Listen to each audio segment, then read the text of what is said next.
Sir, Kumaraswamy ಅವ್ರಿಗೊಂಥರ ಯಾರನ್ನ target ಮಾಡಬೇಕು, ಯಾವ್ದ್ರ ಬಗ್ಗೆ ಕಾನ್ಸಂಟ್ರೇಟ್ ಮಾಡಬೇಕು ಅಂತ ಗೊತ್ತಾಗ್ತಾ ಇಲ್ವಾ? ನಾನು ರಘು ಅವರಿಗೆ ಬರ್ತೀನಿ. ಐ ಥಿಂಕ್ ರಘು ಅವರು ಇವತ್ತು ನಗ್ತಾ ಇದ್ದಾರೆ.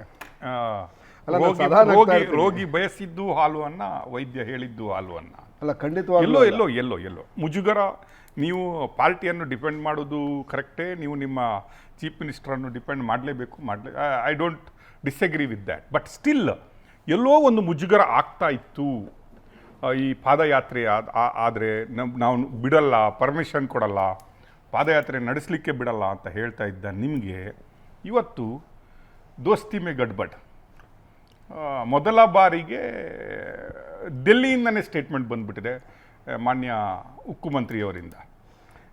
ಈಗ ಇದನ್ನು ಕೇಳಿದ ಕೂಡಲೇ ನಿಮ್ಗೆ ಏನು ಅನಿಸ್ತು? ವಾವ್, ವಾಟ್ ಎ ಸ್ಟ್ರೋಕ್ ಅಂತ ಅನಿಸ್ತಾ? ಅಲ್ಲ, ವಾಟ್ ಎ ಸ್ಟ್ರೋಕ್ ಅಂತ ಏನಿಲ್ಲ. ಮಾನ್ಯ ಕುಮಾರಸ್ವಾಮಿ ಅವರು ಕೆಲವು ಟೈಮ್ ಸತ್ಯ ಹೇಳ್ತಾರೆ, ಕೆಲವು ಟೈಮ್ ಯೂಟರ್ನ್ ಹೊಡಿತಾರೆ. ಇವತ್ತು ಎರಡನ್ನೂ ಕೂಡ ಮಾಡಿದ್ದಾರೆ. ಇವತ್ತು ಅಮಿತ್ ಶಾ ಒಟ್ಟಿಗೆ ಮೀಟಿಂಗ್ ಇದೆ ಅಂತ ನಾವೇ ಹಾಕ್ತಾ ಇದ್ವಿ. ಹೌದು. ಸೊ ಅವರನ್ನು ಮೊದಲನೇದಾಗಿ ಅವ್ರು ಹೇಳಿರ್ತಕ್ಕಂಥ ಸತ್ಯ ಏನು ಅಂತ ಹೇಳಿದ್ರೆ, ಪೆನ್ ಡ್ರೈವ್ ಬಿಟ್ಟವ್ರು ಯಾರು? ಪ್ರೀತಮ್ ಗೌಡ ಅಂತ ಹೇಳಿ ಇಡೀ ದೇಶದ ಮುಂದೆ ಒಪ್ಕೊಂಡಿದ್ದಾರೆ. ಸೊ ಹಾಗಾಗಿ ಮುಂದಿನ ಯಾವುದೇ ಚರ್ಚೆಗಳಲ್ಲಿ, ಮುಂದಿನ ಯಾವುದೇ ವಿಚಾರದಲ್ಲಿ JDS ಆಗಲಿ BJP ಆಗಲಿ ನಮ್ಮ ಪಕ್ಷದವರ ಮೇಲೆ ಹೆಸರನ್ನು ಯಾರು ತರಬಾರ್ದು. ಯಾಕೆಂದ್ರೆ ಇವತ್ತು ಇಡೀ ದೇಶದ ಮುಂದೆ ಮಾನ್ಯ ಕುಮಾರಸ್ವಾಮಿ ಅವರು ಒಪ್ಕೊಂಡಿದ್ದಾರೆ ಪೆನ್ ಡ್ರೈವ್ ಮಹಾನಾಯಕ ಯಾರಂತ. ಇವತ್ತು ಮಹಾನಾಯಕ ಅವರು ಅಂತ ಬಿಟ್ಟಿದ್ದಾರೆ. ಮಹಾನಾಯಕರು ಪ್ರೀತಮ್ ಗೌಡ ಅಂತ ಹೇಳಿದ್ದಾರೆ. ಸೊ ಹಾಗಾಗಿ ಆ ಪ್ರಶ್ನೆಗೆ ಇಲ್ಲಿದ್ದಂತ ಡೌಟ್ ಇವತ್ತು ಕ್ಲಿಯರ್ ಆಗಿದೆ. ಮೊದಲನೇ DK ಶಿವಕುಮಾರ್ ಅವರು ತಾನು ಅಂತ ಅನ್ಕೊಳ್ತಾ ಇದ್ರು, ಮಹಾನಾಯಕ ಅಂತ ಹೇಳ್ತಾ ಇದ್ರು. ಅವರು ಈಗ ಗೊತ್ತಾಗ್ಬಿಡ್ತು, ಬಿಜೆಪಿ ಅವರಿಗೂ ಗೊತ್ತಾಗ್ಬಿಡ್ತು, ನಿಮ್ಗೂ ಗೊತ್ತಾಯ್ತು, ಮಹಾನಾಯಕ ಬೇರೆ ಯಾರು ಅಲ್ಲ, ಪ್ರೀತಮ್ ಗೌಡ ಅಲ್ಲ. ಪೆನ್ ಡ್ರೈವ್ ಗಳನ್ನು ಬಿಡೋರು ಯಾರು ಅಂತ ಇಡೀ ದೇಶಕ್ಕೆ ಗೊತ್ತು. ಸೊ ಹಾಗಾಗಿ ಇನ್ನೂ ಇನ್ ಡೀಟೇಲ್ ಆಗಿ ಹೋಗುವಂತ ಅವಶ್ಯಕತೆ ಇಲ್ಲ ಶೆಟ್ರೆ. ಸೊ ಹಾಗಾಗಿ ಇವತ್ತು ಮಾನ್ಯ ಕುಮಾರಸ್ವಾಮಿ ಅವರು ಕ್ಲಿಯರ್ ಆಗಿ ಹೇಳಿದ್ದಾರೆ, ಮಹಾನಾಯಕರು ಯಾರು, ಅವರ ಕುಟುಂಬವನ್ನು ಹಾಳು ಮಾಡಿದವರು ಯಾರು, ಪೆನ್ ಡ್ರೈವ್ ಗಳನ್ನು ಬಿಟ್ಟು ಇಡೀ ಹಾಸನದಲ್ಲಿ 10,000 ಜನರ ಮೊಬೈಲ್ಗಳಿಗೆ ಕಳಿಸಿದವರು ಯಾರು ಅಂತ ಹೇಳಿ, ಆ ಹೆಣ್ಣು ಮಕ್ಕಳ ಭವಿಷ್ಯವನ್ನ ಹಾಳು ಮಾಡಿದವರು ಯಾರು, ಹೆಣ್ಣು ಮಕ್ಕಳ ಜೀವನವನ್ನು ಹಾಳು ಮಾಡಿದವರು ಯಾರು ಅಂತ ಹೇಳಿ ಒಂದು ಕಡೆ ಹೆಣ್ಣು ಮಕ್ಕಳನ್ನ ಉಪಯೋಗಿಸ್ಕೊಂಡು ಹಾಳು ಮಾಡಿದವರು ಒಬ್ರು, ಅವರ ಮಾನವನ್ನ ಹಾಳು ಮಾಡಿ ಪೆನ್ ಡ್ರೈವ್ ಬಿಡುವ ಮುಖಾಂತರ ಮಾನವನ್ನ ಹಾಳು ಮಾಡಿದವರು ಯಾರು ಅಂತ ಹೇಳಿ ಇಡೀ ರಾಜ್ಯದ ಜನತೆಗೆ ಮತ್ತು ಇಡೀ ದೇಶದ ಜನತೆಗೆ ಇವತ್ತು ಮೊನ್ನೆ ಕುಮಾರಸ್ವಾಮಿ ಅವರು ಒಪ್ಕೊಂಡಿದ್ದಾರೆ. Thanks for that. ಅಟ್ಲೀಸ್ಟ್ ಇವತ್ತಾದ್ರೂ ಒಂದು ಸತ್ಯವನ್ನು ಹೇಳಿದ್ದಾರೆ. ನೋಡಿ, ಇಲ್ಲಿ ವಿಪರ್ಯಾಸ ಅಂತ ಹೇಳ್ತಾ ಇದ್ರೆ, ಪೆನ್ ಡ್ರೈವ್ ಬಿಟ್ಟ ಮನುಷ್ಯನನ್ನು ತನ್ನ ಒಟ್ಟಿಗೆ ಕೂರಿಸಬಾರ್ದು, ಅದು BJPಯ ಪ್ರಧಾನ ಕಾರ್ಯದರ್ಶಿ. ಬಟ್ ತನ್ನ ಬೇಳೆ ಬೇಯಿಸ್ಕೊಬೇಕು, ತಾನು ಮಂತ್ರಿ ಆಗಬೇಕು, ತನ್ನ ಪಾರ್ಟಿ ಬದುಕಬೇಕಾದ್ರೆ ಅಂಥ ಪಾರ್ಟಿಯೊಟ್ಟಿಗೆ ಕುಮಾರಸ್ವಾಮಿಯವರಿಗೆ ರಿಲೇಷನ್ಶಿಪ್ ಆಗುತ್ತೆ.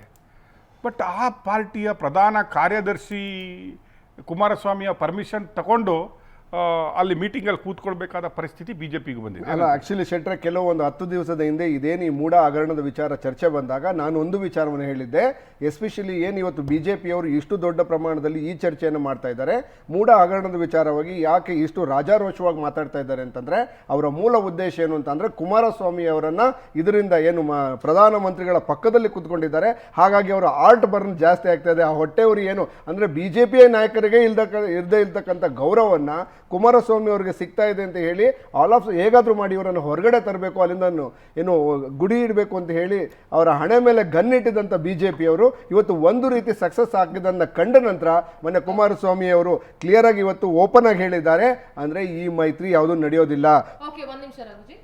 ಸಮೀವುಲ್ಲಾ ಸರ್ ಜಾಯ್ನ್ ಆಗಿದ್ದಾರೆ. ಸರ್ ನಮಸ್ಕಾರ, ಕಾರ್ಯಕ್ರಮಕ್ಕೆ ಸ್ವಾಗತ. ನಮಸ್ತೆ ಸರ್, ಸಲೀಮುಲ್ಲಾ ಸರ್ ನಮಸ್ತೆ.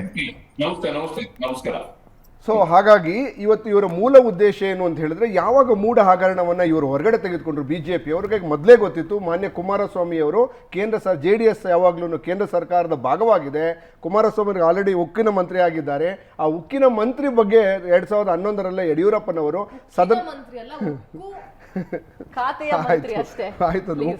ಆಯ್ತು, ಉಕ್ಕು ಖಾತೆ ಮಂತ್ರಿ, ಉಕ್ಕಿನ ಮಂತ್ರಿ ಬೇಡ, ಹಾಗಾದ್ರೆ ಉಕ್ಕು ಖಾತೆ ಮಂತ್ರಿ. ಸೊ ಅವರನ್ನ 2011ರಲ್ಲಿ ಇದೇ ಯಡಿಯೂರಪ್ಪನವರು ಇಡೀ ಸದನದಲ್ಲಿ ಜೋರಾಗಿ ರಾಜಾರೋಷವಾಗಿ ಮಾತನಾಡಿ ದೇವೇಗೌಡರ ಕುಟುಂಬ ಇಡೀ ಕರ್ನಾಟಕವನ್ನು, ಮೈಸೂರಿನ ಮೂಡವನ್ನು ಹಾಳು ಮಾಡಿದೆ ಅಂತ ಹೇಳಿ ಮಾತಾಡಿದಂಥವರು ಆಲ್ ಆಫ್ ಸಡನ್ ಸೈಲೆಂಟ್ ಆಗ್ತಾರೆ, ಅಥವಾ ಆಲ್ ಆಫ್ ಸಡನ್ ಆಗಿ ಚರ್ಚೆನ ಶುರು ಮಾಡ್ತಾರೆ. ಅಂದರೆ ಅವರ ಮೂಲ ಉದ್ದೇಶ ಇದು ಒಂದೇನೆ, ಕುಮಾರಸ್ವಾಮಿ ಅವರಿಗೆ ಒಂದೇ ಕಲ್ಲಲ್ಲಿ ಎರಡು ಹಕ್ಕಿಯನ್ನು ಹೊಡಿಬೇಕು ಅಂತ ಹೇಳಿ. ಒಂದು, ಕುಮಾರಸ್ವಾಮಿ ಅವ್ರನ್ನ ಅಲ್ಲಿಂದ ಕರ್ಕೊಂಡು ಬರಬೇಕು ಇಲ್ಲಿ. ಎರಡನೇದು ಬಿಜೆಪಿಯ ತಮ್ಮ ಪುತ್ರ ಏನಿದ್ದಾರೆ ಅವರನ್ನ ಮುಂದಿನ ಸ್ಥಾನಕ್ಕೆ ಕಳಿಸ್ಬೇಕು, ಅಂದ್ರೆ ಏನು ಕೇಂದ್ರ ಸರ್ಕಾರದ ಮಂತ್ರಿಯನ್ನಾಗಿ ಮಾಡಬೇಕು ಅಂತ ಹೇಳಿ ಅವರು ಕಾಯ್ತಾ ಇದ್ದಂತ ಒಂದು ಅಸ್ತ್ರ ಇವತ್ತು ಸಕ್ಸಸ್ ಆಗಿದೆ. ಆ ಅಸ್ತ್ರದ ಭಾಗವಾಗಿ ಕುಮಾರಸ್ವಾಮಿ ಅವರು ರಾಜಾರೋಷವಾಗಿ ಇವತ್ತು ಹೇಳಿರ್ತಕ್ಕಂಥದ್ದು ಮೈತ್ರಿ ವಿರುದ್ಧವಾಗಿ. ಇದು ಎರಡನೇ ಪಾಯಿಂಟ್. ಸೊ ಮೂರನೇ ಪಾಯಿಂಟ್, ನೀವು ಏನು ಹೇಳಿದ್ರಿ, ನೀವು ಇಲ್ಲಿವರೆಗೂ ಏನು ಕುಮಾರಸ್ವಾಮಿ ಅವರು ಹೇಳ್ತಾ ಇದ್ರು ನಂದೇನು ಇಲ್ಲ ಮೂಢ ಹಗರಣದಲ್ಲಿ ಅಂತ. ನೀವು ಮೂಢ ಹಗರಣದಲ್ಲಿ ಇಲ್ಲ ಅಂತ ಹೇಳಿದ್ರೆ ನಿಮ್ಮ ತಂದೆ 1984 ಮಂತ್ರಿಗಳಾಗಿದ್ದಾಗ, ಲೋಕೋಪಯೋಗಿ ಸಚಿವರಾಗಿದ್ದಾಗ 60,000 ಅಡಿಯ ಜಾಗವನ್ನು ಯಾಕೆ ತೆಗೆದುಕೊಂಡ್ರಿ? ಅದು ನೀವು ಮೈಸೂರಲ್ಲಿ ವಾಸನೇ ಇಲ್ಲ, ನೀವು ಇದ್ದಿದ್ದು ಹೊಳೆ ನರಸೀಪುರದಲ್ಲಿ ವಾಸ ಇದ್ದಂತ ನೀವು ಮೈಸೂರಿನಲ್ಲಿ 60,000 ಅಡಿ ಸಣ್ಣದಲ್ಲ, ಅಂದ್ರೆ ಸರಿಸುಮಾರು 50 ಸೈಟ್ಗಳು, ಅಂದ್ರೆ 85,000 ಜನರು ಅಪ್ಲೈ ಮಾಡಿದಂಥ ಸೈಟಲ್ಲಿ ಕೇವಲ ಕುಮಾರಸ್ವಾಮಿ ಅವರು ಮತ್ತೆ ದೇವೇಗೌಡರ ಕುಟುಂಬಕ್ಕೆ 48 ಸೈಟ್ಗಳನ್ನು ಕೊಟ್ಟಿದ್ರು. ಅದನ್ನು ಮುಚ್ಚಿಡುವಂಥ ಒಂದು ಪ್ರಯತ್ನವನ್ನು ಮಾಡಿದಂಥ ಬಿಜೆಪಿ ಅವರು ಆಲ್ ಆಫ್ ಸಡನ್ ಯಾವಾಗ ಕುಮಾರಸ್ವಾಮಿ ಅವರ ಹಣೆಗೆ ಗುಂಡು ಬೀಳ್ತಾ ಇದೆ ಎಂದಾಗ ಇವಾಗ ಏನಾಗ್ತಾ ಇದೆ, ಓ ಎಸ್ ಹಿಂದೆ ಹೋಗುವಂತ ಒಂದು ಪ್ರಯತ್ನ ಮಾಡ್ತಾ ಇದ್ದಾರೆ. ಇದರ ಮೂಲ ಉದ್ದೇಶ ಒಂದೇನೆ, ಬಿಜೆಪಿನಲ್ಲಿ ಬಿಡಿ, ಅದು ಆಲ್ರೆಡಿ ಮನೆಯೊಂದು 6 ಬಾಗಿಲು, 1 ಬಾಗಿಲಲ್ಲ, ಮನೆಯೊಂದು 108 ಬಾಗಿಲು ಅಂತ ಕರಿತಿದ್ವಿ, ಆದ್ರೆ ಇದನ್ನ 6 ಬಾಗಿಲು ಅಂತ ಕರಿತೀವಿ. ಎಷ್ಟು ಬಾಗಿಲಿದೆ? ನಮ್ಮಲ್ಲಿ ಇರೋದು 2 ಬಾಗಿಲು. ಓಕೆ, ಹೌದು, 2 ಬಾಗಿಲು ಇದೆ. ಅಲ್ಲ, ಬಣ ಅಂತ ಅಲ್ಲ, ಒಂದು ಡೆಲ್ಲಿ ಬಣ, ಒಂದು ಏನು ಡೆಲ್ಲಿ ಕಾಂಗ್ರೆಸ್ ಬಣ ಅಂತಲ್ಲ, ನಮ್ದು ಇರೋದು 2, ಡೆಲ್ಲಿದೊಂದು, ಬೆಂಗಳೂರದೊಂದು. ಸಮೀಲ sir, my straight question to you. ನೀವು ಪ್ರಜ್ವಲ್ ಹಗರಣ ಆದ್ರಿಂದ ನಮ್ಮಲ್ಲಿ ಕೂತ್ಕೊಳ್ತಾನೆ ಇದ್ರಿ, ಆಲ್ ಡಿಬೇಟ್ಸ್ ವಿಲ್ ಕಮ್. ಆಗ ಕುಮಾರಸ್ವಾಮಿ ಅವರೊಂದು ಬೊಬ್ಬೆ ಹೊಡಿತಾ ಇದ್ರು, ಪೆನ್ ಡ್ರೈವ್ ಬಿಟ್ಟು ಅಬಲೆಯರ ಮಾನ ಮರ್ಯಾದೆ ತೆಗೆದ್ರು, ವಿಕ್ಟಿಮ್ಸ್ಗಳ ಮಾನ ಮರ್ಯಾದೆಗಳನ್ನು ತೆಗೆದ್ರು, ಅವರಿಗೆ ಶಿಕ್ಷೆ ಆಗಬೇಕು, ನನ್ನ ಅಣ್ಣನ ಮಗನಿಗೆ ಆಗುವ ಮೊದಲು ಅವರಿಗೆ ಆಗಬೇಕು ಅಂತ ಎಲ್ಲ ಕಡೆ ಬೊಬ್ಬೆ ಹೊಡಿತಾ ಇದ್ರು. ಟುಡೇ ಫಸ್ಟ್ ಟೈಮ್ ಕುಮಾರಸ್ವಾಮಿ ಅವರು ಆವಾಗಲೂ ಒಂದು ಮಹಾನಾಯಕನ ಹೆಸರು ಹೇಳ್ತಾ ಇದ್ರು. ಈ ಪೆನ್ ಡ್ರೈವ್ನ ಹಿಂದೆ ಮಹಾನಾಯಕ ಇದ್ದಾರೆ, ನನಗೆ ಯಾರಿದ್ದಾರೆ ಅಂತ ಹೇಳ್ತಾ ಇದ್ರು, ಹೆಸರು ಹೇಳ್ತಾ ಇರಲಿಲ್ಲ. ಇವತ್ತು ಕುಮಾರಸ್ವಾಮಿ ಅವರು 2 ಸತ್ಯವನ್ನು ಡೆಲ್ಲಿಯಲ್ಲಿ ಉಕ್ಕಿನ ಮಂತ್ರಿಯಾಗಿ ಒಪ್ಕೊಂಡಿದ್ದಾರೆ. ಏನಂದರೆ, ನಂಬರ್ 1 ಸತ್ಯ, ಈ ಪೆನ್ ಡ್ರೈವ್ ಬಿಟ್ಟಿದ್ದು ಎಫೆಕ್ಟ್ ಆಗಿದ್ದು ದೇವೇಗೌಡ ಫ್ಯಾಮಿಲಿಗೆ, ನಮ್ಮ ಫ್ಯಾಮಿಲಿಗೆ ವಿಷಯ ಇಟ್ಟಿದ್ದು. ಅವರು ಎಲ್ಲೂ ಇವತ್ತು ಅಬಲೆಯರ ಬಗ್ಗೆ ಆಗಲಿ, ವಿಕ್ಟಿಮ್ಸ್ಗಳಿಗೆ ಅನ್ಯಾಯ ಆಗಿದೆ, ಹೆಣ್ಣು ಮಕ್ಕಳ ಮಾನವನ್ನು ಹರಾಜಿಗೆ ಹಾಕಿದ್ದಾರೆ ಅಂತ ಹೇಳಲಿಲ್ಲ. ಈ ಪೆನ್ ಡ್ರೈವ್ ಬಿಟ್ಟಿದ್ರಿಂದ ನಮ್ಮ ರೋಷ ಇರೋದು ಅವನ ಮೇಲೆ, ಯಾಕಂದರೆ ಅದು ದೇವೇಗೌಡರ ಫ್ಯಾಮಿಲಿಗೆ ಎಫೆಕ್ಟ್ ಆಯಿತು, ದೇವೇಗೌಡರ ಫ್ಯಾಮಿಲಿಯ ಮೊಮ್ಮಗ ಯಾವ ಮಹತ್ ಕಾರ್ಯವನ್ನು ಮಾಡಿ ಎಫೆಕ್ಟ್ ಆಯಿತು ಅಂತ ಇವತ್ತು ಅವರಿಗೆ ಪಶ್ಚಾತ್ತಾಪ ಎಲ್ಲೂ ಇಲ್ಲ, ಅಥವಾ ಯಾವ ಪಾದಯಾತ್ರೆನೋ ಇವ್ರದ್ದು ಆಸನಕ್ಕೆ ನಡೆದಿಲ್ಲ. ಮೊದಲ ಸಲ ಕುಮಾರಸ್ವಾಮಿ ಅವರು ಸ್ಪಷ್ಟವಾಗಿ ಒಂದು ಸತ್ಯವನ್ನು ಒಪ್ಕೊಂಡಿದ್ದಾರೆ. 2ನೇ ಸತ್ಯವನ್ನು ಅವರು ಒಪ್ಕೊಂಡಿದ್ದಾರೆ, ಇದರಲ್ಲಿ ಕೈವಾಡ ಇರುವುದು ಡಿ ಕೆ ಶಿವಕುಮಾರ್ದಲ್ಲ, ಪ್ರಜ್ವಲ್ ಗೌಡಂದು ಅಂತ, ಪ್ರೀತಮ್ ಗೌಡಂದು ಅಂತ ರಾಜಾರೋಷವಾಗಿ ಡೆಲ್ಲಿಯಲ್ಲಿ ಒಂದು ಸೆಂಟ್ರಲ್ ಮಿನಿಸ್ಟರ್ ಆಗಿ ಹೇಳಿದ್ದಾರೆ. ಈಗ ನಾನು ಕೇಳ್ತಾ ಇರುವ ಒಂದು ಕ್ವಶನ್, ನಿಮಗೆ ಗೊತ್ತಿದೆ 2 ಸೀಟಿಗೆ ಬಿಜೆಪಿ ಯಾವ ರೀತಿಯ ಕಾಂಪ್ರಮೈಸ್ ಮಾಡಿಕೊಳ್ತು. ಈಗ ಕುಮಾರಸ್ವಾಮಿ ಅವರು ಯಾವ ಹಂತದಲ್ಲಿ ಬೆಳೆದು ಬಿಟ್ಟಿದ್ದಾರೆ, ಬಿಜೆಪಿಯನ್ನೇ ಓವರ್ಟೇಕ್ ಮಾಡಿದ್ದಾರೆ ಅಂತ ನೀವು ಮಾತಾಡೋದಲ್ಲ, ಬಿಜೆಪಿಯ ಒಳಗಡೆನೇ ಇದ್ದ ಈ ಒಂದು ಒಳಗುದಿ ಇದೆ ಅಲ್ಲ, ಬೇಗುದಿ ಇತ್ತಲ್ವಾ, ಈ ಒಂದು ಪಾದಯಾತ್ರೆಯಲ್ಲಿ ನಂಬರ್ 1 ಕುಮಾರಸ್ವಾಮಿ ಅವರು ಇವತ್ತು ತಮ್ಮ ಪಾರ್ಟಿಯ ಒಳಗಿನ, ಅಂದರೆ ಜಿ ಟಿ ದೇವೇಗೌಡ ಮತ್ತು ಉಳಿದವರ ಏನು ಸೈಟ್ ಹೆಸರು ಇದೆ, ಕುಮಾರಸ್ವಾಮಿ ಅವರ ಹೆಸರು ಇದೆ, ಅವರಿಗೆ ಆ ಪಾದಯಾತ್ರೆಯಲ್ಲಿ ಪಾಲ್ಗೊಳ್ಳುವಂಥ ಸುತಾರಾಮ್ ಯಾರೂ ಒಪ್ತಾ ಇರಲಿಲ್ಲ. ಇದನ್ನು ಇವರ ಪಾರ್ಟಿಯ ಯಾವುದು ಕುಂದುಕೊರತೆಗಳನ್ನು, ಭಿನ್ನ ಮತಗಳು ಸ್ಫೋಟವಾಗುತ್ತೆ ಅಂತ ಹೇಳುವ ಒಂದು ಮಾಹಿತಿ ತಿಳಿದ ಮೇಲೆ ಇದನ್ನು ಪ್ರೀತಮ್ ಗೌಡನ ಮೇಲೆ ಗುಂಡಿಟ್ಬಿಟ್ಟು ಪ್ರೀತಮ್ ಗೌಡನ ಹೆಸರು ಹೇಳ್ತಾ ಇದ್ದಾರೆ ಅಂತ ಕೆಲವರು ಹೇಳಿದರೆ, ಇನ್ನು ಕೆಲವರು ಕುಮಾರಸ್ವಾಮಿ ಅವರು ತನ್ನ ಮಗನನ್ನು ಎಲ್ಲಿ ಪ್ರಜ್ವಲ್ ರೇವಣ್ಣ ಮತ್ತು ಸೂರಜ್ ರೇವಣ್ಣ ಅವರು ಸಿಕ್ಕಾಕೊಂಡ್ಬಿಟ್ಟು ಹಾಸನದಲ್ಲಿ ವರ್ಚಸ್ಸನ್ನು ಕಳ್ಕೊಂಡಿದ್ದಾರೆ, ನಿಖಿಲ್ ಕುಮಾರಸ್ವಾಮಿಯನ್ನು ಇನ್ನು ಹಾಸನದಲ್ಲಿ ಲಾಂಚ್ ಮಾಡಬೇಕು ಅನ್ನುವ ಮನಸ್ಥಿತಿಯಲ್ಲಿದ್ದಾರೆ. ಅಲ್ಲಿ ಅವರಿಗೆ ಕಾಂಪಿಟಿಷನ್ಗೆ ಬರೋದು ಬಿಜೆಪಿಯ ಪ್ರೀತಮ್ ಗೌಡ ಅನ್ನುವ ಸ್ಥಿತಿಯಲ್ಲಿರುವಾಗ ಕುಮಾರಸ್ವಾಮಿ ಅವರು ಪುನಃ ಒಂದು ಗುಂಡಲ್ಲಿ 2 ಹಕ್ಕಿಯನ್ನು ಹೊಡೆಯುವಂತಹ ಪ್ರಯತ್ನ ಮಾಡ್ತಾ ಇದ್ದಾರೆ ಅನ್ನುವ ಮಾತು ಏನು ಹೇಳ್ತೀರಿ? ಒಂದು, ಇಡೀ ಪಾದಯಾತ್ರೆ ನಮ್ಮ ರಾಜಕೀಯ ಪಕ್ಷಗಳ ಬಂಡವಾಳವನ್ನ ನಿಚ್ಚಳವಾಗಿ ಬಯಲು ಮಾಡಿದೆ. ಕುಮಾರಸ್ವಾಮಿ ಅವರು ಮೂಢ ಪ್ರಕರಣ ದೊಡ್ಡ ಪ್ರಮಾಣದಲ್ಲಿ ಎಕ್ಸ್ಪೋಸ್ ಆಗ್ತಾ ಹೋದಂಗೆಲ್ಲ ಅವು ರಾಜಕೀಯ ಪಕ್ಷಗಳ ಬಂಡವಾಳಗಳು, ಆಲ್ ಪಾರ್ಟಿ ಎಲ್ಲಾ ಪಕ್ಷಗಳ ರಾಜಕೀಯ ಪಕ್ಷಗಳ ಬಂಡವಾಳಗಳು ಬಯಲಾಗೋದು ಒಟ್ಟು ಡೆವಲಪ್ಮೆಂಟ್ಸ್ ಇಂದ ನಮಗೆ ಗೊತ್ತಾಗ್ತಿದೆ. ಅಂದ್ರೆ ಇವ್ರು ಪಾದಯಾತ್ರೆ ಮಾಡ್ಕೊಂಡು ಹೋದಷ್ಟೆಲ್ಲ ಅದು ಸ್ವಲ್ಪ ಬರುವ ದಿನಗಳಲ್ಲಿ JDS ಗೆ ಮುಜುಗರವನ್ನು ದೊಡ್ಡ ಮಟ್ಟದಲ್ಲಿ ಸೃಷ್ಟಿ ಮಾಡುವಂತಹ ಪ್ರಕರಣವಾಗಿ ಅದು ಬದಲಾಗುತ್ತೆ ಅನ್ನುವ ಸುಳಿವು ನಮಗೆ ಈಗ ಆಲ್ರೆಡಿ ಸಿಗ್ತಾ ಇದೆ. Very good. ಹೀಗಾಗಿ ಅದರಲ್ಲೂ ಮುಖ್ಯವಾಗಿ ಆ ಬೆಲ್ಟ್ ಕುಮಾರಸ್ವಾಮಿ ಅವರು ನನ್ನ ಬೆಲ್ಟ್ ಅಂತ ಅವರು ಕ್ಲೈಮ್ ಮಾಡ್ಕೊಂಡಿರೋದ್ರಿಂದ ಎಲ್ಲೋ ಒಂದ್ ಕಡೆ ನನ್ನ ಬೆಲ್ಟ್ ಅಲ್ಲಿ ಅವರು ಇಲ್ಲಿ ಮುಖ್ಯವಾಗಿ ನನ್ನ ಸಾಮ್ರಾಜ್ಯವನ್ನ ತನ್ನ ಸುಬರ್ದಿಗೆ ತೆಗೆದುಕೊಳ್ಳುವಂತಹ ಯತ್ನ ಬಿಜೆಪಿನ ನಡೆದಿದೆ ಅನ್ನೋದು ಖಂಡಿತವಾಗಿ ಅವ್ರ ಮಾತಿಂದ, ಅವರ ಇನ್ಫಾರ್ಮೇಶನ್ ಇಂದ ಮೇಲ್ನೋಟು ಗೊತ್ತಾಗುತ್ತೆ. ಇವೆಲ್ಲಕ್ಕಿಂತ ಹೆಚ್ಚಾಗಿ ಈ ಒಂದು ಪಾದಯಾತ್ರೆ ಇದೆಯಲ್ವಾ, ಸಿದ್ದರಾಮಯ್ಯನವರ ವಿರುದ್ಧದ ಪಾದಯಾತ್ರೆ ಲಾಭವನ್ನ ಯಾರು ಪಡಿತಾರೆ? ಶಿವಕುಮಾರ್ ಅವರಿಗೆ ಅನುಕೂಲ ಆಗುತ್ತಾ ಅನ್ನೋದಿದೆಯಲ್ಲ. ಅಂದ್ರೆ ತಮ್ಮ ಪ್ರತಿಸ್ಪರ್ಧಿಗೆ ಅಥವಾ ರಾಜಕೀಯವಾಗಿ ತಾವು ಯಾವ ವೈರಿ ಅಂತ ತಿಳ್ಕೊಂಡಿದ್ದಾರೋ ಮತ್ತು ಆ ಭಾಗದಲ್ಲಿ ಯಾರು ತನಗೆ ಪೈಪೋಟಿ ಅಂತ ತಿಳ್ಕೊಂಡಿದ್ದಾರೋ ಆ ಪೈಪೋಟಿ ನೀಡುವಂತಹ ನಾಯಕನಿಗೆ ಬೆಂಬಲ ಕೊಡುವಂತಹ ಪ್ರತ್ಯಕ್ಷವಾಗಿ ಮತ್ತು ಪರೋಕ್ಷವಾಗಿ ಈ ಯಾತ್ರೆ ಬೆಂಬಲ ಕೊಡಬಹುದು ಅನ್ನೋದು ಒಂದು ಲೆಕ್ಕಾಚಾರ ಇರೋದ್ರಿಂದ ಸಹಜವಾಗಿ ಅವರು ಇದಕ್ಕೆ ಒಂದು ಪ್ರಬಲ ರಾಜಕೀಯ ಉದ್ದೇಶಕ್ಕೆ ಇದನ್ನ ಖಡಕ್ ಆಗಿ ಅವರ ಮಾತುಗಳಲ್ಲೇ ಆಗ್ಲಿ ಅವರು ಅದನ್ನು ಅಪೋಸ್ ಮಾಡಿರೋದು ನಮಗೆ ಮೇಲ್ನೋಟಕ್ಕೆ ಗೊತ್ತಾಗುತ್ತದೆ. ಇದು ಅದರಲ್ಲೂ ವಿಶೇಷವಾಗಿ ಮೂಡಾದಲ್ಲಿ ಸೋಮಣ್ಣ ಅವರು 7,600 ಸೈಟ್ಗಳನ್ನ ರೆಡಿ ಮಾಡ್ತಾರೆ. 7,600 ಸೈಟ್ಗಳನ್ನ ರೆಡಿ ಮಾಡುವ ಹೊತ್ತಲ್ಲಿ ಅವರು ಮೈಸೂರು ಇನ್ಚಾರ್ಜ್ ಇಂದ ಅವರಿಗೆ ಬೇರೆ ಕಡೆ ಚೇಂಜ್ ಮಾಡ್ತಾರೆ ಮತ್ತು ಇದನ್ನ ರೆಡಿ ಮಾಡುವಲ್ಲಿ ಸಾರ್ವಜನಿಕರಿಗೆ ಹಂಚೋದಕ್ಕೆ ರೆಡಿ ಮಾಡುವಲ್ಲಿ ಸಾಕಷ್ಟಂತ ಅಧಿಕಾರಿಗಳನ್ನು ಎತ್ತಂಗಡಿ ಮಾಡ್ತಾರೆ. ಆಮೇಲೆ 7,600 ಸೈಟು ಎಲ್ಲೋದ್ರೂ ಗೊತ್ತಾಗಲ್ಲ, ಅದನ್ನ ಯಾರಿಗೆ ಹಂಚಿದೋ ಗೊತ್ತಾಗಲ್ಲ. ಆ ಪಟ್ಟಿ ಬಿಡುಗಡೆ ಆದ್ರೆ ಇಡೀ ಕರ್ಮಕಾಂಡಕ್ಕೆ ಒಂದು ಹೊಸ ತಿರುವು ಬರುತ್ತೆ. ಸಮೀಲ ಸರ್, ತಿರುವಿನ ರಾಜಕಾರಣದಲ್ಲಿ ಕುಮಾರಸ್ವಾಮಿ ಮತ್ತೆ ದೇವೇಗೌಡರ ಫ್ಯಾಮಿಲಿಯ ಮೂಡಾದಲ್ಲಿ ಎಷ್ಟು ಸೈಟುಗಳಿದೆ ಅನ್ನೋದನ್ನು CM ಪ್ರೆಸ್ ಕಾನ್ಫರೆನ್ಸ್ ಮೂಲಕ ತೋರಿಸ್ತಾರೆ. ಮಾತ್ರ ಅಲ್ಲ, ಕೇತಗನಹಳ್ಳಿ ನಮ್ಮ ಬಿಡದಿ ಹತ್ರ ಬರುವ ಕೇತಗನಹಳ್ಳಿಯಲ್ಲಿ ಕುಮಾರಸ್ವಾಮಿ ಅವರ ಏನು ಫಾರ್ಮ್ ಹೌಸ್ ಇದೆ ಅಲ್ಲಿನೂ ಕೂಡ ದಲಿತರ ಆಸ್ತಿಯನ್ನು ಗಿಫ್ಟ್ ಡೀಡ್ ಮೂಲಕ 40 ಎಕರೆ ಜಾಗವನ್ನು ಒಡೆಯಲಾಗಿದೆ ಸಾವಿತ್ರಮ್ಮನವರಂತ ವೆರಿ ಕ್ಲಿಯರ್ ಆಗಿ CM ಅವ್ರು ಹೇಳ್ತಾರೆ. ಅದು ಮಾತ್ರ ಅಲ್ಲ, ಲೋಕಾಯುಕ್ತದಲ್ಲಿ ಕುಮಾರಸ್ವಾಮಿ ಮತ್ತು ಅವರ ಫ್ಯಾಮಿಲಿ, ಅವರ ಚಿಕ್ಕಮ್ಮ ಸಾವಿತ್ರಮ್ಮ ಮತ್ತು ಇವರ ಮೇಲ್ಗಡೆ ಒಂದು FIR ಅನ್ನು ಆಗುತ್ತೆ. ಅಲ್ಲಿನೂ ಅವರ ಎಗೇನ್ಸ್ಟ್ ಜಡ್ಜ್ಮೆಂಟ್ ಆಗುತ್ತೆ. ಹೈಕೋರ್ಟಲ್ಲೂ ಕೂಡ ಕುಮಾರಸ್ವಾಮಿ ಅವರ ಮೇಲೆ ಎಗೇನ್ಸ್ಟ್ ಜಡ್ಜ್ಮೆಂಟ್ ಆಗುತ್ತೆ. ಅದನ್ನು ಈಗ ಕಂಟೆಂಪ್ಟ್ ಪಿಟಿಷನ್ ಮೂವ್ ಆಗಿದೆ ಅನ್ನುವ ಮಾಹಿತಿ ಇದೆ. ಇದೇ ಪಾದಯಾತ್ರೆ ಏನು ಕಿಂಗೇರಿಯಿಂದ ಮೈಸೂರಿಗೆ ತಲುಪಬೇಕಾದ್ರೆ ಕೇತಗನಹಳ್ಳಿ ಅಂದರೆ ಬಿಡದಿ ಹತ್ರನೂ ಕೂಡ ಆ ಪಾದಯಾತ್ರೆ ಹೋಗಬೇಕಾಗತ್ತೆ. ಕಾಂಗ್ರೆಸ್ ಅವರ ಪ್ಲಾನಿಂಗ್ ಇತ್ತು ಅಲ್ಲಿ ಪಾದಯಾತ್ರೆಯನ್ನು ನಿಲ್ಲಿಸಿಬಿಟ್ಟು ಕುಮಾರಸ್ವಾಮಿ ಅವರು ಮಾಡಿದಂಥ ಹಗರಣವನ್ನು ಕೂಡ ಇಲ್ಲಿನೂ ನ್ಯಾಯ ಕೊಡಿ ಅಂತ ಕೇಳುವಂಥ ಒಂದು ಪ್ಲಾನಿಂಗ್ಗೆ ಬಂದಿದ್ದರು. ಆ ಪ್ಲಾನಿಂಗ್ ಕುಮಾರಸ್ವಾಮಿ ಅವರಿಗೆ ತಿಳಿದು ಬಿಟ್ಟು ಈ ಪಾದಯಾತ್ರೆಯಿಂದ ಹಿಂದೆ ಹೋದ್ರು ಅನ್ನೋ ಮಾಹಿತಿ ಇದೆ ಏನಂತೀರಿ? ಒಂದು ನನಗೆ ಗೊತ್ತಿರುವ ಮಾಹಿತಿಯ ಪ್ರಕಾರ ಅವರು ಪಾದಯಾತ್ರೆ ಅಥವಾ ಮತ್ತಿತರೆ ವಿದ್ಯಮಾನಗಳಿಗಿಂತ, ಯಾಕೆಂತಂದ್ರೆ ಪಾದಯಾತ್ರೆ ಮತ್ತು ಸಾರ್ವಜನಿಕವಾಗಿ ಇದು ಚರ್ಚೆಗೆ ಈಡಾದ್ರೆ ಅದರಿಂದ JDSಗೂ ಕೂಡ ದೊಡ್ಡ ಮಟ್ಟದಲ್ಲಿ ಮುಜುಗರ ಆಗುತ್ತೆ. ಅಲ್ಲಿ ಉತ್ತರ ಕೊಡುವಂತಹ ಪರಿಸ್ಥಿತಿನಲ್ಲಿ, ಅದನ್ನು ಡಿಪೆಂಡ್ ಮಾಡುವಂತಹ ಪರಿಸ್ಥಿತಿನಲ್ಲಿ JDS ನಾಯಕರಿಲ್ಲ. ಆ ಕಾಲಕ್ಕೆ ದೇವೇಗೌಡರು ಮಂತ್ರಿ ಆಗಿದ್ದ ಕಾಲಕ್ಕೆ ಮೂಡ ಹಗರಣ ಅವರಿಗೆ ಥಳಕ್ ಹಾಕಿ ಆ ಕಾಲಕ್ಕೆ ದೊಡ್ಡ ಕಾಂಟ್ರವರ್ಸಿ ಆಗಿತ್ತದು ಮೂಡ ಹಗರಣ. ಹೀಗಾಗಿ ಆ ಮೂಡ ಹಗರಣ ಅವತ್ತು ಆರಂಭವಾದಂತಹ ಕಾಂಟ್ರವರ್ಸಿ ಇಲ್ಲಿವರೆಗೂ ಕೂಡ ಅದು ಮುಂದುವರ್ಕೊಂಡ್ ಬಂದಿದೆ. ನನಗೆ ಗೊತ್ತಿರುವ ಮಾಹಿತಿಯ ಪ್ರಕಾರ ಈ ಪಾದಯಾತ್ರೆ ಅಥವಾ ಸಾರ್ವಜನಿಕ ಪ್ರತಿಭಟನೆ ಅಥವಾ ಇಂತಹ ರಾಜಕಾರಣಕ್ಕಿಂತ ಹೆಚ್ಚಾಗಿ ಮೂಲಗಳ ಪ್ರಕಾರ ಅವರು ಹೆಚ್ಚು ಗವರ್ನರ್ ಕಚೇರಿಯ ಮೇಲೆ, ರಾಜಭವನದ ಮೇಲೆ ಡಿಪೆಂಡ್ ಆಗ್ತಿದ್ದಾರೆ ಅನ್ನುವ ಮಾಹಿತಿ ಲಭ್ಯ ಆಗ್ತಿದೆ. ಅಂದ್ರೆ ಸಮಗ್ರ ದಾಖಲೆಗಳನ್ನ ಅಲ್ಲಿ ಕೊಡೋದ್ರ ಮೂಲಕ ಅಲ್ಲಿ ರಾಜ್ಯಪಾಲರಿಗೆ CM ವಿರುದ್ಧ ಮೊಕದ್ದಮೆಯನ್ನ ದಾಖಲು ಮಾಡೋದಕ್ಕೆ ಅನುಮತಿಯನ್ನು ಕೊಡಿಸುವುದರ ಮೂಲಕ ಇಡೀ ಈ ಪ್ರಕರಣಕ್ಕೆ ಹೊಸ ತಿರುವನ್ನು ಕೊಡುವಂತಹ ಪ್ರಯತ್ನ ದೆಹಲಿಯಿಂದ ಕುಮಾರಸ್ವಾಮಿ ಅವರು ಮತ್ತು ಬಿಜೆಪಿಯ ನಾಯಕರು ಎದ್ದು ಒಟ್ಟಿಗೆ ಸೇರಿ ಪ್ರಯತ್ನವನ್ನ ಮಾಡುವಂತಹ ಯತ್ನ ದೀರ್ಘವಾಗಿ ಆಗ್ತಾ ಇದೆ. ಇದು ಒಂದು ಪಾಸಿಬಿಲಿಟಿ. ಎರಡನೇ ಪಾಸಿಬಿಲಿಟಿ ಏನಿದೆ,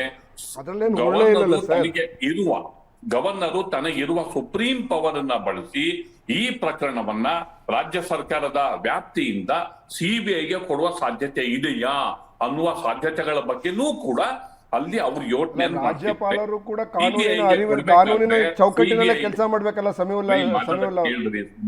ಇದು ಅವ್ರ ಚರ್ಚೆ, ಅವ್ರದನ್ನ ಹೇಳ್ತಿರೋದು ಆಯ್ತಾ. ರಾಜ್ಯಪಾಲರಿಗೆ ಪವರ್ ಇದೆಯಾ ಅನ್ನೋದ್ರ ಬಗ್ಗೆನೂ ಚರ್ಚೆ ಆಗ್ತಿದೆ. ಮಹಾರಾಷ್ಟ್ರ ಪ್ರಕರಣ ಒಂದರಲ್ಲಿ ಇರ್ತಕ್ಕ ಸುಪ್ರೀಂ ಕೋರ್ಟ್ ಕೊಟ್ಟಿರುವ ಆದೇಶವನ್ನ ಇಟ್ಕೊಂಡು ಕಾನೂನು ತಜ್ಞರ ಜೊತೆಗಿಟ್ಟು ಗವರ್ನರ್ಗೆ ಆ ಪವರ್ ಇದೆ. ಅಲ್ಲ ಯಾವಾಗ ಹಂಸರಾಜ್ ಭಾರದ್ವಾಜ್ ಅವರು ಇಲ್ಲಿದ್ದರು, ಲೋಕಾಯುಕ್ತ ಮೊದಲ ಹಂತದಲ್ಲಿ ಯಡಿಯೂರಪ್ಪನವರು ಜೈಲಿಗೆ ಹೋಗ್ಬೇಕಾದ್ರೂ ಇಲ್ಲಿಯ ರಾಜ್ಯಪಾಲರು ಪರ್ಮಿಷನ್ ಅನ್ನು ಕೊಟ್ಟ ಕೂಡಲೇ FIR ಆಗುತ್ತೆ. ಅಲ್ಲ, ಪ್ರಾಸಿಕ್ಯೂಷನ್ಗೆ ಕೊಡುವಂತ ಸಂದರ್ಭದಲ್ಲಿ ಅದರಲ್ಲಿ ಕಾನೂನಿನ ಸತ್ಯಾಸತ್ಯತೆಯನ್ನು ಸ್ಟಡಿ ಮಾಡಬೇಕಾಗ್ತದೆ. ಈಗ ರಾಜ್ಯಪಾಲರು ಇದ್ರೂ ಕೂಡ ಕಾನೂನಿನ ಚೌಕಟ್ಟಿನಲ್ಲೇ ಕೆಲಸ ಮಾಡಬೇಕಾಗ್ತದೆ. ಇದರಲ್ಲಿ ಈ ಮೂಢ ಹಗರಣದಲ್ಲಿ ಸಿದ್ದರಾಮಯ್ಯನವ್ರದ್ದು ಏನ್ ತಪ್ಪಿದೆ, ಸಿದ್ದರಾಮಯ್ಯನವರ ಕುಟುಂಬದವ್ರದ್ದು ಏನ್ ತಪ್ಪಿದೆ? ಅವರು ಒಂದು ಕಾನೂನಾತ್ಮಕವಾಗಿ ಅವರ ಜಮೀನನ್ನ ಕಳೆದುಕೊಂಡು ಅವರಿಗೆ ಕೊಡಿ ಅಂತ ಕೇಳಿದ್ದಾರೆ. ವ್ಯತ್ಯಾಸ ಇದೆ. ಈ ಪ್ರಕರಣಕ್ಕೂ ಯಡಿಯೂರಪ್ಪ ಪ್ರಕರಣಕ್ಕೂ ವ್ಯತ್ಯಾಸ ಇದೆ. ಒಂದು, ಯಡಿಯೂರಪ್ಪ ಅವ್ರ ಸಿಗ್ನೇಚರ್ ಇತ್ತು, ದಾಖಲೆಗಳ ಮೇಲೆ ಯಡಿಯೂರಪ್ಪ ಅವ್ರ ಸಿಗ್ನೇಚರ್ ಇತ್ತು, ಹಣಕಾಸಿನ ವಹಿವಾಟಿನ ಮೇಲೆ ಚೆಕ್ ಟ್ರಾನ್ಸಾಕ್ಷನ್ ಎಸ್ಟಾಬ್ಲಿಷ್ ಮಾಡೋದಕ್ಕೆ ಇತ್ತು. ಇವೆರಡು ಪ್ರಬಲ ಸಾಕ್ಷ್ಯಗಳು ಇದ್ದುದ್ರಿಂದ ಹಂಸರಾಜ್ ಭಾರದ್ವಾಜ್ ಅವರೇ ದೇಶದ ಕಾನೂನು ತಜ್ಞರಾಗಿದ್ರು. ಇದರ ಬೇಸಿಸ್ ಮೇಲೆ ಅವರ ಡೈರೆಕ್ಟ್ ಇನ್ವಾಲ್ವ್ಮೆಂಟ್ ಅನ್ನ ಎಸ್ಟಾಬ್ಲಿಷ್ ಮಾಡುವಂತ ಎವಿಡೆನ್ಸ್ ಇದ್ವು. ಆದ್ರೆ ಈ ಪ್ರಕರಣದಲ್ಲಿ, ಮೂಡಾ ಪ್ರಕರಣದಲ್ಲಿ ಸಿಎಂ ವಿರುದ್ಧ ಡೈರೆಕ್ಟ್ ಆಗಿ ಅವ್ರ ಇನ್ವಾಲ್ವ್ಮೆಂಟ್ ಎಸ್ಟಾಬ್ಲಿಷ್ ಮಾಡುವಂತಹದ್ದು ಏನಿದೆ ಅನ್ನೋದನ್ನ ಹುಡುಕ್ತಾ ಇದ್ದಾರೆ. ಈಗ ಅಬ್ರಹಾಂ ಅವರು ಒಂದು ಕೇಸನ್ನು ಕೊಟ್ಟಿದ್ದಾರೆ. ಅಲ್ಲಿ ರಾಜಭವನದ ಮೆಟ್ಲನ್ನು ಹತ್ತೋದಕ್ಕಿಂತ ಮೊದಲು ಯಾವ್ದಾದ್ರು ಕಾಂಪಿಟೇಟಿವ್ ಅಥಾರಿಟಿ ಮುಂದೆ ನೀವು ಅಪ್ರೋಚ್ ಆಗಿರ್ಬೇಕು, ಲೋಕಾಯುಕ್ತಕ್ಕೋ ಬೇರೆ ಅಪ್ರೋಚ್ ಆಗಿರ್ಬೇಕು. ಹೀಗೆ ಲೋಕಾಯುಕ್ತದಲ್ಲೂ ಕಂಪ್ಲೇಂಟ್ ಲಾರ್ಜ್ ಆಗಿದೆ. ಮೊನ್ನೆ ಇವತ್ತಿನ NR ರಮೇಶ್ ಅವರು ಏನೋ ಒಂದು ಕಂಪ್ಲೇಂಟ್ ಕೊಟ್ಟಿದ್ದಾರೆ. ಹೀಗಾಗಿ ಇದರ ಲೀಗಲ್ ಪಾಸಿಬಿಲಿಟಿ, ಒಂದು ವೇಳೆ ಇದರಲ್ಲಿ ಸಿಎಂ ವಿರುದ್ಧ ಮೊಕದ್ದಮೆ ಸ್ಯಾಂಕ್ಷನ್ ಮಾಡಕ್ ಆಗದೆ ಹೋದ್ರೆ, ಸುಪ್ರೀಂ ಕೋರ್ಟ್ ಕೊಟ್ಟಿರುವ ಮಹಾರಾಷ್ಟ್ರ ಪ್ರಕರಣದಲ್ಲಿ ಸುಪ್ರೀಂ ಕೋರ್ಟ್ ಕೊಟ್ಟಿರುವ ತೀರ್ಪಿನ ಅನುಸಾರ ರಾಜ್ಯಪಾಲರ ಕೈಯಲ್ಲಿ ಇಡೀ ಪ್ರಕರಣ ನಡೆದಿರೋದು, ಇಲ್ಲಿ ಸಿಎಂ ವಿರುದ್ಧ ಇರೋದಿಲ್ಲಿ ಪೊಲೀಸ್ ಸಿಎಂ ಕೈಲಿದೆ. ಹೀಗಾಗಿ ಫೇರ್ ಎಂಕ್ವೈರಿ ನಡೆಯಲ್ಲ ಅನ್ನೋದ್ರ ಬೇಸಿಸ್ ಮೇಲೆ CBI ಕೊಡೋಕೆ ಸಾಧ್ಯನಾ ಅನ್ನೋದು ಕೂಡ ಒಂದು ಚರ್ಚೆ ನಡೆದಿದೆ. ಯಾಕೆಂತಂದ್ರೆ ಈ ವೆಸ್ಟ್ ಬೆಂಗಾಲ್ ಕೇಸಲ್ಲಿ CBIಗೆ ಕೊಡೋದಕ್ಕೆ ಸಾಧ್ಯ ಇಲ್ಲ ಅನ್ನೋದನ್ನ ಸುಪ್ರೀಂ ಕೋರ್ಟ್ ಕೆಟಗಾರಿಕಲ್ ಆಗಿ ಹೇಳಿದೆ. CBI ಕೊಡ್ಬೇಕಾದ್ರೆ ರಾಜ್ಯ ಸರ್ಕಾರಗಳ ಕನ್ಸೆಂಟ್ ಬೇಕು. ಆ ಕನ್ಸೆಂಟ್ ಇಲ್ಲದೆ CBIಗೆ ಕೊಡೋದಕ್ಕೆ ಬರೋದಿಲ್ಲ ಅನ್ನೋದನ್ನ, ರಾಜ್ಯಪಾಲರು ಮಧ್ಯಪ್ರವೇಶ ಮಾಡೋ ಹಾಗಿಲ್ಲ ಅನ್ನೋದನ್ನ ವೆಸ್ಟ್ ಬೆಂಗಾಲ್ ಪ್ರಕರಣದಲ್ಲಿ ಸುಪ್ರೀಂ ಕೋರ್ಟ್ ಕೆಟಗಾರಿಕಲ್ ಆಗಿ ಹೇಳಿದೆ. ಆದ್ರೂ ಕೂಡ ಇಲ್ಲಿ ಏನ್ ಮಾಡ್ಬೋದು ಅನ್ನೋದ್ರ ಬಗ್ಗೆ ಚರ್ಚೆ. ಇನ್ ಕೇಸ್ ಅಲ್ಲ, ಸಮೀವುಲ್ಲಾ ಒಂದು ಪ್ರಶ್ನೆ ಏನು ಅಂತ ಹೇಳಿದ್ರೆ, ಇವತ್ತು ಏನಾದ್ರು ಪ್ರಾಸಿಕ್ಯೂಷನ್ಗೆ ಏನಾದ್ರು ಕಂಪ್ಲೇಂಟ್ ಕೊಟ್ರೆ ನಿಜವಾಗ್ಲೂ ಪ್ರಾಸಿಕ್ಯೂಷನ್ ಆಗ್ಬೇಕಾಗಿರೋದು ಬೊಮ್ಮಾಯಿ ಅವರ ಮೇಲೆ ಮತ್ತೆ ಯಡಿಯೂರಪ್ಪನವರ ಮೇಲೆ. ಯಾಕೆ ಅಂತ ಹೇಳಿದ್ರೆ, ಈ ಸೈಟ್ಗಳನ್ನ ಅಲಾಟ್ ಮಾಡಿರ್ತಕ್ಕಂಥ ಒಂದು ಸಂದರ್ಭ ಅಥವಾ ಅಲಾಟ್ ಮಾಡಿರ್ತಕ್ಕಂಥವ್ರು ಯಾರು? ಮಾನ್ಯ BJPಯ ಅಂದಿನ ಮುಖ್ಯಮಂತ್ರಿಗಳ ಕಾಲದಲ್ಲಿ ನಡೆದಿರ್ತಕ್ಕಂಥದ್ದು. ಸೊ ಹಾಗಾಗಿ ಏನು ಈ ಪ್ರಾಸಿಕ್ಯೂಷನ್ ಅನ್ನ ಅಥವಾ ಕಂಪ್ಲೇಂಟ್ ಅನ್ನು ಯಾರ ಮೇಲಾದ್ರೂ ನಿಜವಾಗ್ಲೂ ಕೊಡ್ಬೇಕಾಗಿದ್ರೆ, ರಾಜ್ಯಪಾಲರು ನಿಜವಾಗ್ಲೂ ಆಕ್ಷನ್ ತೆಗೆದುಕೊಳ್ಬೇಕಾಗಿದ್ರೆ, ಈ ಸೈಟ್ ಅನ್ನು ಯಾರು ಅಲಾಟ್ ಮಾಡಿದ್ರು, ಈ ಸೈಟ್ ಅನ್ನು ಏನು ಎಕ್ಸ್ಚೇಂಜ್ ಸೈಟ್ಗಳನ್ನು ಯಾರು ಕೊಟ್ಟರು ಅವ್ರ ಮೇಲೆ ಆಕ್ಷನ್ ತೆಗೆದುಕೊಳ್ತೀರಾ? ಇವರು ಏನು ಯಾವುದು ತಪ್ಪೇ ಇಲ್ದಿರೋಂಥ ಒಬ್ಬ ವ್ಯಕ್ತಿ ಮೇಲೆ ನೀವು ಕಂಪ್ಲೇಂಟ್ ಕೊಡ್ತೀರಾ ಅಂತಂದ್ರೆ ಇದು ರಾಜಕೀಯ ದ್ವೇಷದ ಪೂರಿತ ಕಂಪ್ಲೇಂಟೇ ಹೊರತು ಬೇರೆದಿಲ್ಲ. ಈವನ್ TJ ಅಬ್ರಹಾಂ ಅವರು ಏನೋ ಹಿಂದಿನ ಸರ್ಕಾರದಲ್ಲಿ ಕಂಪ್ಲೇಂಟ್ ಕೊಟ್ಟಿರೋ, ಅಥವಾ ಯಡಿಯೂರಪ್ಪನವರನ್ನ ಇವರು ನಮ್ಮ ಸಮೀವುಲ್ಲಾ ಸರ್ ಅವರು ಹೇಳಿದಾಗೆ ಅವರು ಜೈಲಿಗೆ ಯಾಕೆ ಹೋದ್ರು ಅಂತ ಹೇಳಿದ್ರೆ, ಅವರು ನೇರವಾಗಿ ಚೆಕ್ಕಲ್ಲಿ ಇಡೀ ಪ್ರಪಂಚದಲ್ಲಿ ಯಾರಾದರೂ ಒಬ್ಬ ವ್ಯಕ್ತಿ BJP ಅವರು ಮಾತ್ರ ಮಾಡಕ್ ಸಾಧ್ಯ. ಇಡೀ ಪ್ರಪಂಚದಲ್ಲಿ ಡೈರೆಕ್ಟ್ ಆಗಿ ಚೆಕ್ಕಲ್ಲಿ ಏನು ಲಂಚವನ್ನು ತೆಗೆದುಕೊಂಡು ಅವರು ಜೈಲಿಗೆ ಹೋದ್ರು. ಅದೊಂದೇ ಪ್ರಕರಣ ಅಲ್ಲ, ಜನಾರ್ದನ್ ರೆಡ್ಡಿ ಅವರ ಹಗರಣ ಇರ್ಬೋದು, BJPಯ ಸಾಲು ಹಗರಣಗಳಲ್ಲಿ ಇಡೀ ದೇಶದ ಜನತೆ ಅಥವಾ ಇಡೀ ರಾಜ್ಯದ ಜನತೆ ಇವರನ್ನ ತಿರಸ್ಕಾರ ಮಾಡಿ ಕಾಂಗ್ರೆಸ್ ಸರ್ಕಾರ ಬಂದಿರೋದು. ಮೈಸೂರು ಪಾದಯಾತ್ರೆ ಬಗ್ಗೆ HD ಕುಮಾರಸ್ವಾಮಿ ಕೆಂಡಾಮಂಡಲ ಆಗಿರುವಂತ ಹಿನ್ನೆಲೆ ಇವತ್ತು ರಾತ್ರಿ ಅಮಿತ್ ಶಾ ನೇತೃತ್ವದಲ್ಲಿ ಹೈ ವೋಲ್ಟೇಜ್ ಸಭೆ ನಡೆಯಲಿದೆ. ಕುಮಾರಸ್ವಾಮಿ ವಿಜೇಂದ್ರ ನೇತೃತ್ವದಲ್ಲಿ ಅಮಿತ್ ಶಾ ಸಭೆಯನ್ನ ನಡೆಸಲಿದ್ದಾರೆ. ಸಂಧಾನ ಸಭೆನೋ ಏನೋ ಗೊತ್ತಿಲ್ಲ. ಇದು ಇಬ್ಬರನ್ನ ಮುಖಾಮುಖಿ ಕೂರಿಸಿಕೊಂಡು ಅಮಿತ್ ಶಾ ಮೀಟಿಂಗ್ ಅನ್ನ ಮಾಡಲಿದ್ದಾರೆ ಅನ್ನುವಂತ ಅಪ್ಡೇಟ್ ಸಿಗ್ತಾ ಇದೆ.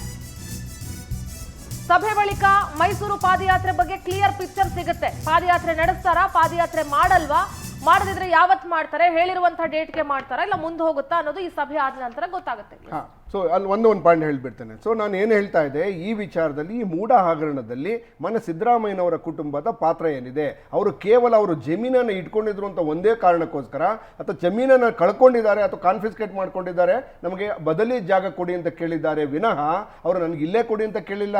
ಅಂದರೆ ಜಮೀನನ್ನು ಕಳ್ಕೊಂಡು ಮಾನ್ಯ ಕುಮಾರಸ್ವಾಮಿ ಅವರು ತನ್ನ ತಂದೆಯ ಇನ್ಫ್ಲೂಯೆನ್ಸ್ ಅನ್ನು ಉಪಯೋಗಿಸಿ ಏನು ಮಂತ್ರಿ ಆಗಿದ್ದಾಗ, PWD ಮಂತ್ರಿ ಆಗಿದ್ದಾಗ 60,000, ಬಹುಶಃ ಇಷ್ಟು ದೊಡ್ಡ ಜಾಗವನ್ನು ಯಾರು ಕೇಳಿರಲೇ ಇಲ್ಲ, ಇಷ್ಟು 60,000 ಅಡಿಯ ಜಾಗವನ್ನ ತೆಗೆದುಕೊಂಡು 40 ವರ್ಷ ಆದರೂ ಕಟ್ಟೋದಿಲ್ಲ. ಸ್ವಾಧೀನದ ಜಾಗ ತೆಗೆದುಕೊಂಡ್ರು, ಸ್ವಾಧೀನ ಪತ್ರವನ್ನು ತೆಗೆದುಕೊಂಡ್ರು 40 ವರ್ಷ ಆದ್ರೂ ಮೂಡಾದ ಏನು ಬಯಲ ಇದೆ ಅದನ್ನು ವೈಲೇಟ್ ಮಾಡಿರ್ತಕ್ಕಂಥ ಕುಮಾರಸ್ವಾಮಿ ಅವ್ರ ಬಗ್ಗೆ ಇದು ಪ್ರಶ್ನೆ ಮಾಡ್ತಾ ಇಲ್ಲ. ಸೊ ಮನೆ ಸಿದ್ದರಾಮಯ್ಯನವರು ತನ್ನ ಜಮೀನನ್ನು ಕಳೆದುಕೊಂಡು, ಅವರ ಮಿಸ್ಸಸ್ ಅವರು ತನ್ನ ಜಮೀನನ್ನು ಕಳೆದುಕೊಂಡು ಬದಲಿ ನೀವೇ ತಗೊಂಡಿದ್ದೀರಿ. ಅಂದ್ರೆ ಅವರ ಗಮನಕ್ಕೆ ಬರದ ಹಾಗೆ ಕಾನ್ಫಿಸ್ಕೇಟ್ ಮಾಡಿಕೊಂಡು ಅವರನ್ನ ಏನು ಒತ್ತುವರಿ ಮಾಡಿಕೊಂಡು ಅಲ್ಲಿ ಸೈಟನ್ನು ಮಾಡಿ ಪಾರ್ಕ್ಗಳನ್ನು ಮಾಡಿ ಕೊಟ್ಟಿರೋದಕ್ಕೆ ಬದಲಿ ನಿವೇಶನ ಕೊಡಿ ಅಂತ ಕೇಳಿರೋದನ್ನು ತಪ್ಪು ಅನ್ನೋದಾದ್ರೆ ಕುಮಾರಸ್ವಾಮಿಯನ್ನು ಫಸ್ಟ್ ಒಳಗಡೆ ಹಾಕಿ ಸ್ವಾಮಿ, ಮನೆ ಯಡಿಯೂರಪ್ಪನವ್ರನ್ನ ಮತ್ತೆ ಬಸವರಾಜ ಬೊಮ್ಮಾಯಿ ಅವ್ರನ್ನ ಮೊದಲು CBI ಕೇಸ್ನಲ್ಲಿ ತಗೊಂಡೋಗಿ ಒಳಗಡೆ ಹಾಕಿ. ಇಡಿ ಮತ್ತೆ ಐಟಿಗಳು 4,000 ಕೋಟಿ ಬಗ್ಗೆ ಮಾತಾಡ್ತೀರಿ, 4,000 ಅಥವಾ 5,000 ಕೋಟಿ ಹಗರಣದ ಬಗ್ಗೆ ಮಾತಾಡುವಂತ ಬಿಜೆಪಿ ನಾಯಕರುಗಳು ಈ ಇಡಿ ಮತ್ತು ಐಟಿ CBIಗಳೇ ನಿದ್ದೆ ಮಾಡ್ತಾ ಇದೆಯಾ? ಕೇವಲ ವಿರೋಧ ಪಕ್ಷದವರ ನಾಯಕರನ್ನು ಎದುರಿಸುವಂತ ಪ್ರಯತ್ನದಲ್ಲೇ ಬಿಸಿ ಇರ್ತಕ್ಕಂಥ ಇಡಿ ಐಟಿದವರು ಇವಾಗ ಈ ಪ್ರಕರಣದಲ್ಲಿ ಯಾಕೆ ಸುಮ್ಮನೆ ಇದ್ದೀರಿ? ಯಾಕೆ ಅಲ್ಲ SIT 100% ಮಾಡ್ತೀವಿ. ಅದೇ ಕಾರಣಕ್ಕೋಸ್ಕರ ಅಲ್ಲ ನೋಡಿ, ಅದೇ ಕಾರಣಕ್ಕೋಸ್ಕರನೇ ನಾವು ಒಂದು ತನಿಖೆಯನ್ನ ಕ್ಲಿಯರ್ ಆಗಿ ಬರಲಿ, ಹೊರಗಡೆ ಬರಲಿ, ಕ್ಲೀನ್ ಚಿಟ್ ಅನ್ನ ಏನು ಟ್ರಾನ್ಸ್ಪರೆಂಟ್ ಆಗಿ ತನಿಖೆ ಆಗಲಿ ಅಂತೇಳಿ ನಾವು ಇವರನ್ನ ನಾವು ದೇಸಾಯಿ ಜಸ್ಟಿಸ್ ದೇಸಾಯಿ ಅವರ ಸಮಿತಿಯನ್ನು ರಚನೆ ಮಾಡಿದ್ದೇವೆ. ನಾನು ಪ್ರಶ್ನೆ ಮಾಡ್ತಿರ್ತಕ್ಕಂಥದ್ದು ಬಿಜೆಪಿ ನಾಯಕರಿಗೆ ಮತ್ತು JDS ನಾಯಕರಿಗೆ, ನೀವು ನಿಜವಾಗ್ಲೂ ಒತ್ತಾಯ ಮಾಡ್ಬೇಕಾದ್ರೆ ಏನಕ್ಕೆ, ಯಾರು ಈ ಜಮೀನನ್ನ ಸೈಟ್ಗಳನ್ನ ಕೊಟ್ಟರು ಅವರನ್ನ ಜೈಲಿಗೆ ಹಾಕಬೇಕು ಸ್ವಾಮಿ. ಮೊದಲು ಮನೆ ಕುಮಾರಸ್ವಾಮಿ ಕುಟುಂಬದವರು ಮೊದಲು ಹೋಗ್ಬೇಕು ಜೈಲಿಗೆ, ಮನೆ ಯಡಿಯೂರಪ್ಪನವರು ಮತ್ತೆ ಬಸವರಾಜ ಬೊಮ್ಮಾಯಿ ಅವರು ಒಳಗಡೆ ಹೋಗ್ಬೇಕು.